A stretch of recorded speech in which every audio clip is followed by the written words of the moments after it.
Hello, everybody. Welcome back to the Big Dreams, Great Teams podcast. My guest today is one of Australia's leading lights in managing anxiety, and that is the amazing Dr. Jodi Richardson.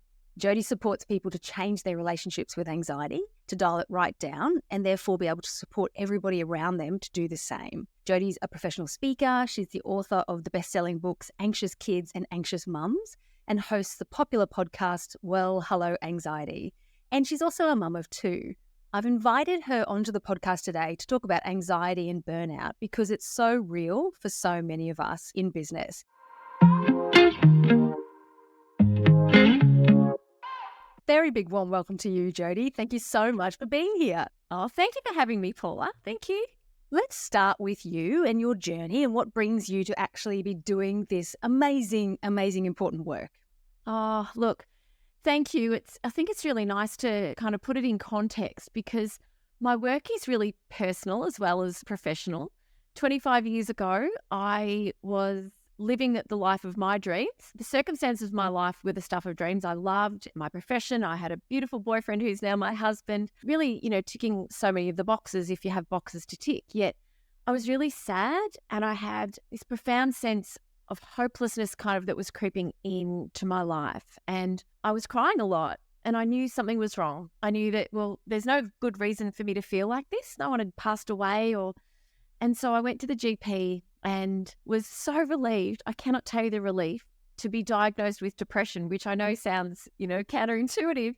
But I was just like, oh, this thing has a name. Somebody understands it. My goodness, what a relief. I'm not, alone in this. And my doctor sort of talked about the treatment options and the like. And it ultimately turned out that my depression was a result of 20 years of undiagnosed anxiety. And so I started this recovery journey, which included medication, meditation, therapy. I always had exercised a lot, so I maintained that, and family and friends. But I realized, oh my goodness, I've been really suffering. And my doctor tells me other people are too, that I'm not alone. This is a big problem. It was about the time Beyond Blue was starting and nobody's talking about this. So I became really committed to kind of helping people to understand anxiety and depression. And my work kind of morphed more into speaking about anxiety and just really helping people understand it, reduce the stigma, help people to feel more comfortable opening up, knowing that these things are really treatable. We can get help, what we can do to help ourselves. And what parents can do to help their kids and what employers can do to help their staff, because it's quite frightening sometimes if you haven't had an experience with something like this to kind of know how to support someone. So that's kind of, in a nutshell, what's led me to be here with you today, I suppose, and doing the other work that I do. Oh, thank you so much for sharing that. And I think it's working what you're doing, because I think that the stigma, is it reducing in your opinion, or is it just that people are talking about it more? Because it certainly feels like it's changed for me in the last 20 years. Yeah, it definitely is. There's still a long way to go. There are still a lot of people who, and culturally that can be different for different families. In some cultures, success and achievement are really strong drivers and cultural values, and talk about mental health or seeking help can be viewed as a weakness, which is really sad for anyone who's struggling with their mental health and having kind of family pressures to kind of pull your socks up and get on with it. But I think on the whole, absolutely, people are much more open to talk about their own experiences, and whether, we can see that on social media, but also just amongst friends and family. So it's wonderful. I did leave teaching, which was my first profession, to work for Beyond Blue, and organisations like Beyond Blue have done a huge job in raising awareness and also sharing resources and help as well. Amazing. So let's start with, what is anxiety? Do you have a definition you can share? And how do we know if we've got it or if we're just feeling nervous, which is totally normal? Totally. And you know what? I always feel anxious when I do any interview because anxiety shows up around what we care about. I really want anyone who's listening to remember that it is completely normal. It's actually really protective. And I like to explain it in the context of fear versus anxiety from a personal example. So back in the old days, in the 1980s, when I was lucky enough to grow up, my brother and I would get 25 cents of a Friday afternoon to ride to the milk bar and get some lollies. And we used to cut through a vacant block of land. And I'll never forget the one day we rode through and I got swooped by a magpie. Classic Australian, childhood swooping story. Anyway, got on with it, had a helmet on, thank goodness, and managed to get out of there. But that was fear. In that moment, I was frightened of what might happen. There was a clear and present kind of danger, to quote the movie title. Whereas when I went home and the next week was sort of unfolding and it was coming closer to the Friday and I'm thinking, oh, I get my 25 cents with my brother Adam to ride to the shops. Oh, but what if I get swooped by the magpie again? I'm starting to anticipate a threat. And that's really what anxiety is. It's about the anticipation of what might happen. And there was a very genuine possibility I would get swooped again, and I did by that magpie many times, and we had to go around a different way when it was that kind of time of the year. But for a lot of people with anxiety, and let's talk about normal versus problematic. So I have an anxiety disorder and I'm medicated for that, which has helped a lot enormously. But normal anxiety comes and goes when a person is facing a situation that could be stressful, sitting an exam, employing somebody, firing somebody, launching a new project, having to speak in front of a big group, which you and I are strangely comfortable with. Not many people are. That's really normal. The anxiety will build in anticipation of what's going to happen, and then you'll experience whatever it is, and then the anxiety will settle down. And that's completely normal, very healthy.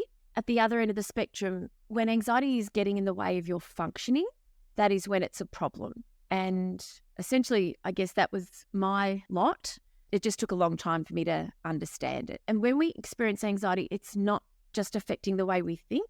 There's a lot of worry, and there are different types of anxiety, but to keep it sort of general, we also feel it in our body, and that's often overlooked. Racing heart, sweating, changes to our breathing, tunnel vision. Some people see spots, numbness and tingling, upset stomach, and many more. And all of those physical symptoms make sense when we understand exactly what's kind of happening in the brain and the body when anxiety bubbles up.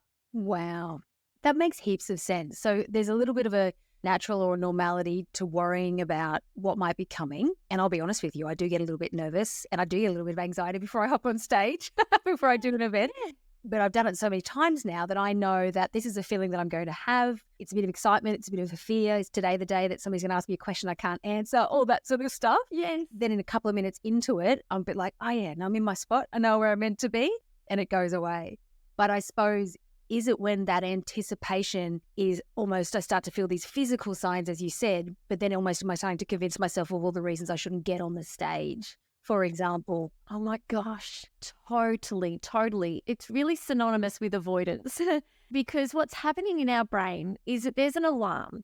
And, we have alarms in our home that are supposed to tell us when the house is on fire. And yes, we definitely need the alarm in our brain to tell us when we are in actual danger. If we're being followed as we're walking to our cars after a late event, or if, something happens on the road when we're driving. We're going to then drive along sort of feeling, what's going to happen next? When there's a real threat to our safety, we need to listen to that alarm and we need to act and we need to get out of there. Yes, but with anxiety that is kind of showing up when there isn't a genuine threat to our safety, it will show up whether we imagine the threat. So we could be lying in bed the night before, thinking about what we're going to do the next day, and our brain is responding as if we're actually in danger, or if the threat is perceived. And what happens when the brain detects a threat is it says, stay clear of that. That is dangerous. So we need to be really astute at being able to go, right, this is my anxiety. Hello, anxiety. Welcome back. Another day together. Are you being a little bit overprotective, or is there something that I should be mindful of that could be dangerous here? And 99 times out of 100, it's just something that is challenging or an opportunity or new or uncertain. And avoidance is what so many people do because they don't like the feeling, and it can really make life small. Part of my mission is to help people recognize it, settle it, and then take it with them to do the things that they really, really need to do or want to do. Yeah. Oh, amazing. Okay, well, that's perfect. So then how do we as business owners, everybody listening is a business owner or they're a leader, and I'm sure they, at points of time feel nervous / anxious / something about the uncomfortable things we need to do, particularly as entrepreneurs. Goodness gracious me, we have to do all sorts of things we've never done before, which can feel all sorts of nerve-wracking, whether it's going on social media or putting yourself out there or writing a sales page or putting a big pitch or proposal to somebody. So how can we support ourselves when we're feeling a little bit anxious from a practical perspective? Yeah, there's so many ways we can do this. And I'm going to share my absolute favorite. And I shared with you off air that I've got a panel discussion I'm part of, after our recording today, and I'm feeling really anxious. And so this is my favorite go-to strategy for in the moment anxiety. So we recognize, okay, I'm feeling anxious. What research shows us is one of the most powerful ways we can settle it is to use a strategy called the sigh, or the physiological sigh. And it is essentially a nice sort of full breath in through the nose, and I'll demonstrate in a moment, and I'll try to be loud breather so people can hear on the podcast. And then an extra little inhalation of air at the top of that, and then a lengthened, slow exhale, as if we're blowing out through pursed lips or through a straw. So it goes like this.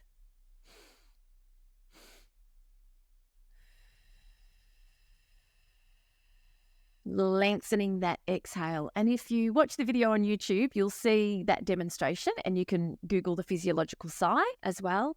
But lengthening the exhale, if nothing else, is the part of the breath that slows our heart rate, sends messages to our brain, the part of our brain that's sort of triggered the alarm that we're safe, and it can help to settle all of those symptoms down. So 1, 2, or 3 cycles of that breath can be a really good circuit breaker when anxiety is bubbling up. Amazing. I love that. That actually reminds me, I'm a yoga teacher. I don't know if you know that. And I had a yoga studio for 5 years, and I've been sort of teaching for 10. And one of the things that we talk about in class is to just focus on the exhale. There's so many things to think about when you're doing yoga to avoid falling over. But it's like from a breathing perspective, if we just focus on the exhale, the inhale sorts itself out. But based on what you've just said as well, it also would offer our nervous system that whole calming. We're just lengthening the exhale. So I love that we can bring that into our working days and just really exhale to the little sort of double breath in and then the long exhale. Love that. So is that your favorite go-to? Is there another one that you can throw in there for us? Oh, look, in the moment, that is my go-to.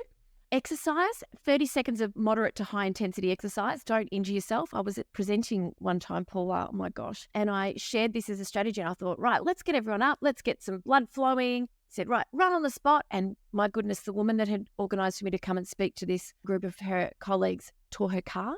Oh, okay, yes. I was mortified. So caveat, please stay safe. But the brain's expecting us. When a threat is detected and that alarm has sound, we go into fight or flight.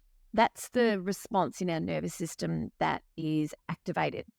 And the brain and the body are expecting us to do something physical. So when we do 30 seconds or so of movement, it sort of like helps complete that cycle for the brain and the body.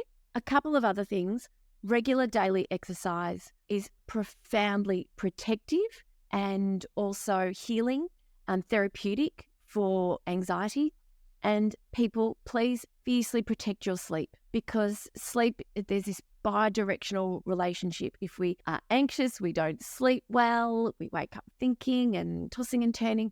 When we don't sleep well, it drives more anxiety. So we can end up in this sort of snowball effect of increasing anxiety and decreasing sleep. So really good sleep hygiene and good strategies around protecting our sleep as much as possible. I gave up alcohol about a year ago to protect my sleep because I wasn't that big of a drinker. I was a bit of a sucker for a Baileys or two when that was open.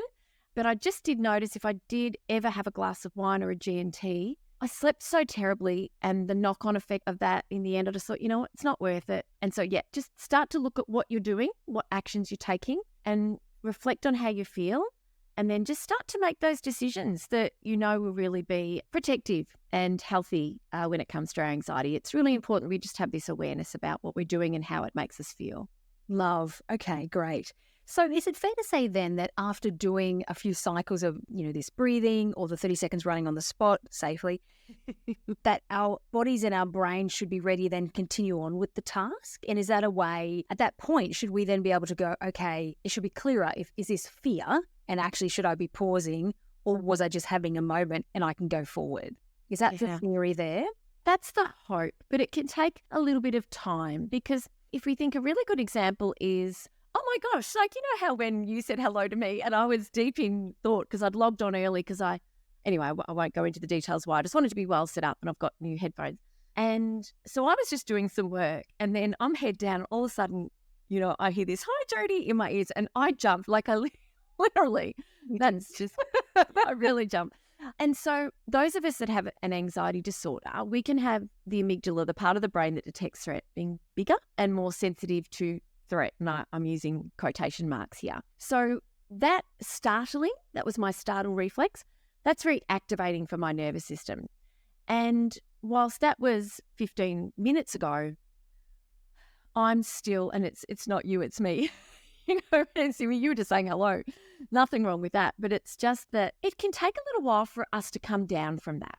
And it's not a switch. So when we do the breath and we start to come down, we can notice that we're settling, but we might need to go outside and touch a tree and walk on the grass in bare feet, or pat our dog, or go and have a glass of water, or just take another 5 minutes. But it's so important for us to be able to then come back to what we were doing. Procrastination can be a symptom of anxiety. And aren't we good at that as entrepreneurs? I think everyone's, have this discomfort about what we're doing because it's important. And so being able to go, I'm feeling anxious, I'm going to settle it down, but I'm going to do what I need to do. I'm going to eat the frog. If you've read that book or you've discussed that before, I like Freddo frogs myself, but eat the frog, do the hardest thing first. Gosh, life is just richer. We accomplish more. We free ourselves up to have more free time to do other things that we love. Yeah, doing what's important can really be railroaded by anxiety if we're not careful. Love that. Okay, great.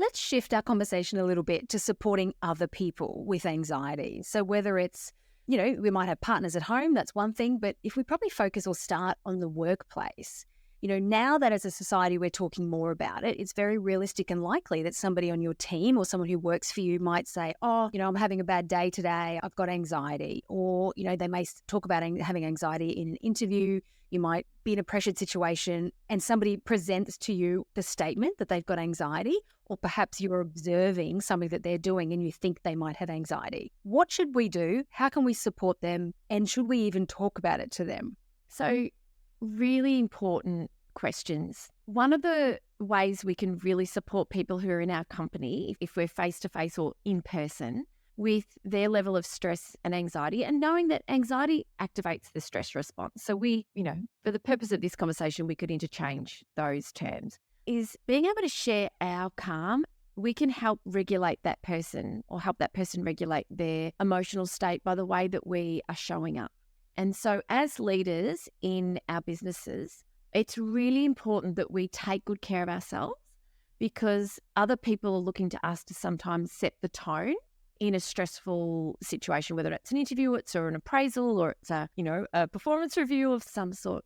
We can co-regulate and sort of share our calm through our facial expressions, through the tone and prosody of our voices, and through our posture, and through our eye contact. I've got lots of expression lines around my eyes, which is, so that's the way I like to say it instead of, lots of wrinkles. When I smile, I just love connecting with people. So I really light up. And somebody who is an expert in the vagus nerve and in co-regulation, when we met to interview for my podcast, she said, you must be such a good co-regulator because you really smile with your eyes. And I'm like, is that just a really lovely backhanded way of saying you've got lots of wrinkles? But these are the things that help us connect with people. So I'm going to feel much more relaxed if you are. But to a certain point, if a person is visibly very, very anxious, and that could be the bouncing of a leg or tension, or they're struggling to recall what they might like to say, then you might say something along the lines of, hey, I know these situations can be really stressful, can't they? I always get a bit anxious when I'm, the roles are reversed. And so I just want to let you know that if you happen to be feeling that way, it's a really safe place. What I like to sort of do a little breath. I'm going to do one now. Join me if you like, but can I get you a glass of water? And it's just kind of like this normalizing language that helps people to kind of go, this person gets it. And that can help them a little bit. And then the next part of your question was, do we ask them outright?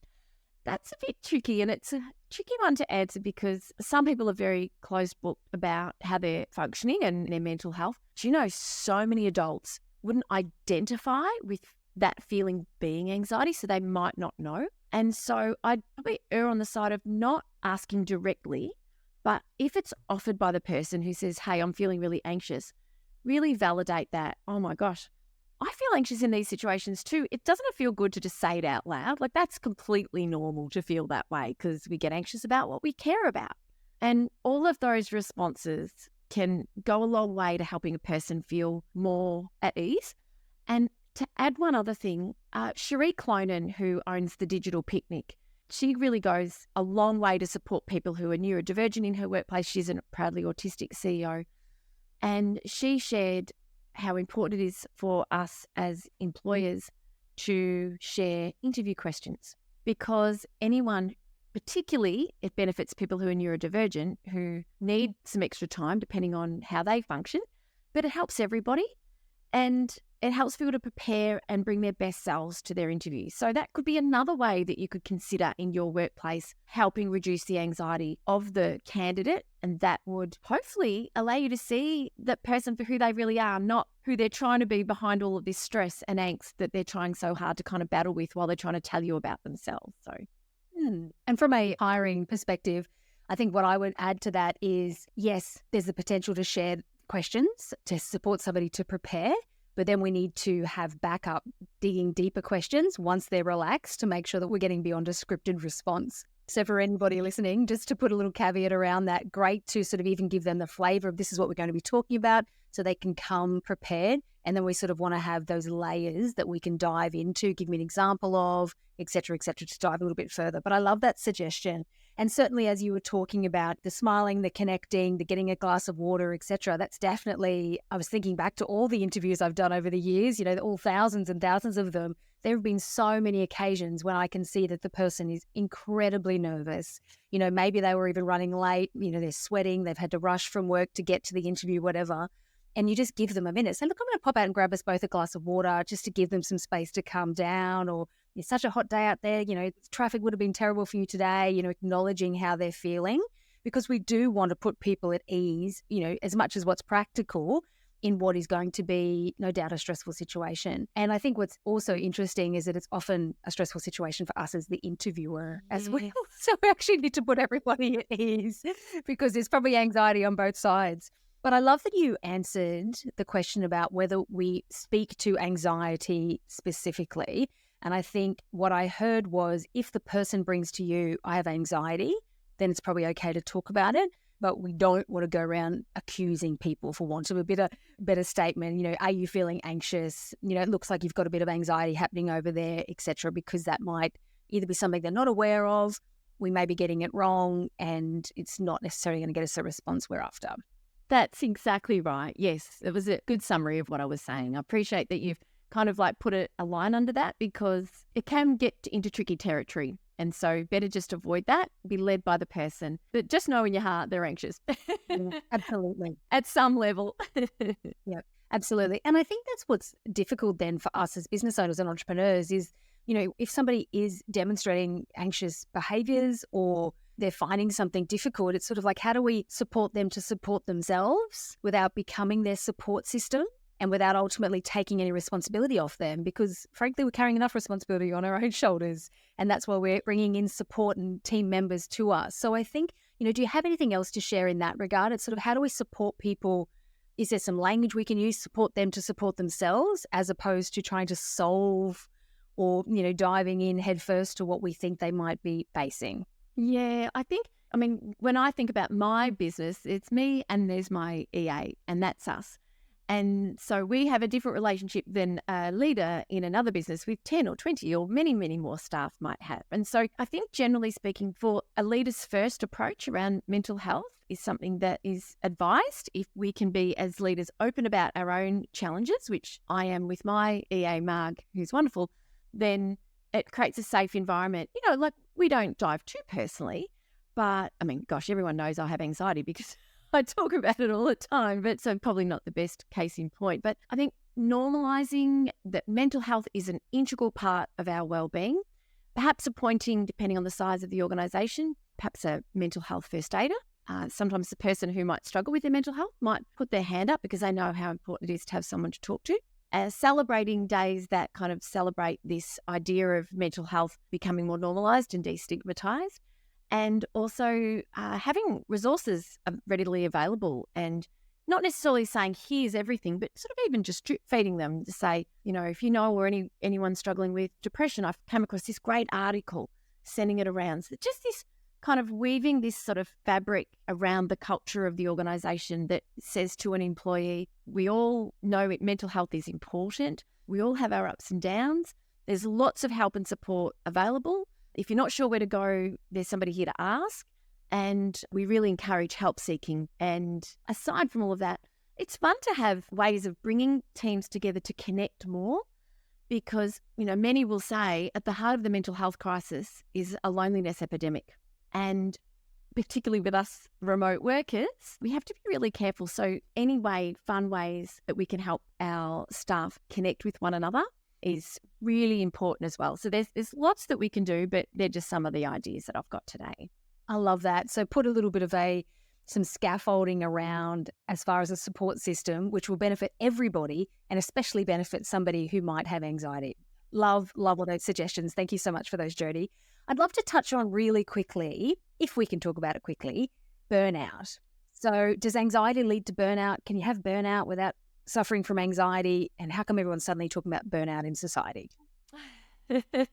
Oh, goodness. Before I answer your question, I'm going to share a little something that I experienced that helped me realize that I have experienced burnout. I was reading a book by an author, and her name, Deb Sorensen, I think I'm hoping that's correct. And on her website, it said, have you ever daydreamed about a few days in hospital? And I went, oh my gosh, I thought that was only me, and that I would never have voiced that, because that means that's not normal, so to speak, And the fact that she had it on her website, and then she started to kind of unpack it, is this idea that this desperate need for a break, and that nothing serious about not going to hospital for anything serious, just a few days to just down tools and disconnect and be looked after. And so, yeah, she sort of said, if you've ever had that kind of little daydream, not talking about anything very serious, of course, and harming oneself, but that could be a little sign. And the thing about burnout, there are signs along the way. It's like a road.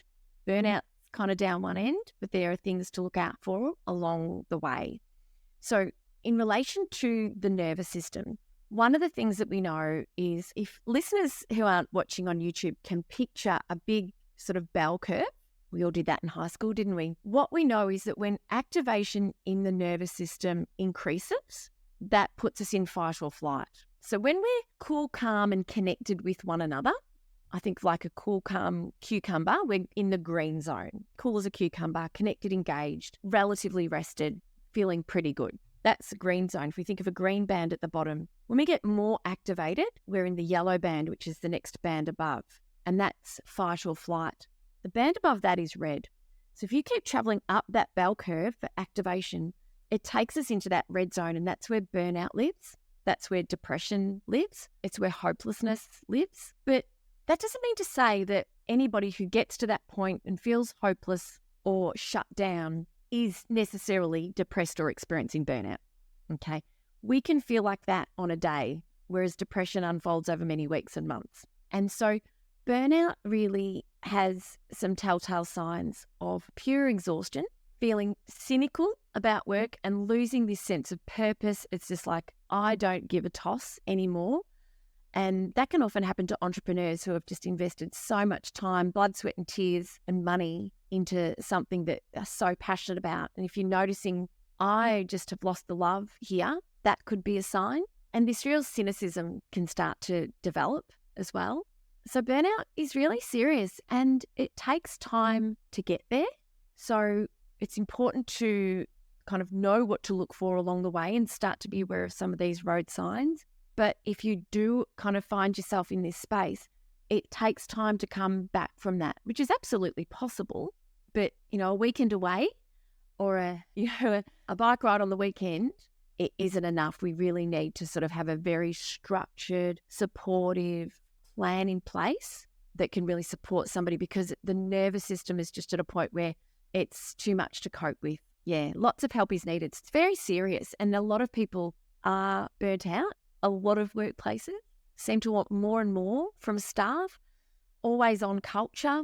We're lucky here. We have the right to disconnect, so we should. But it's very easy for people to stay very closely connected if even wake up first thing in the morning, check their emails, check them last thing at night with the phone beside the bed, and never really let go of kind of the work on mindset, which also gets in the way of doing so many things that are protective, catching up and spending time in real life with friends, having time to get out and go for a lovely walk, spending time outside each morning with a little bit of natural light to help sort of set our circadian rhythm.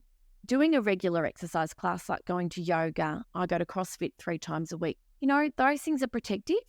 And so there's a complex kind of picture when it comes to burnout. First thing is raising awareness. How are we in our body? How are we feeling in ourselves? And even finding those peppered moments throughout the day to reset our nervous system, to use our breath, to relax our shoulders, to relax our jaw. If we can just become aware of how we're feeling in ourselves, then we can be a bit more alert to when some of those red flags along the road to burnout start waving. I've mixed metaphors there. I hope that's okay.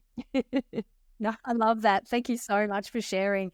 It's interesting. There's some things that you talk about that I realize that now I've been doing unconsciously that's probably been helping me along the way. One of the things I actually do is take my shoes off and walk down the street. And there's a lot of construction and all the things on my street, Jodi.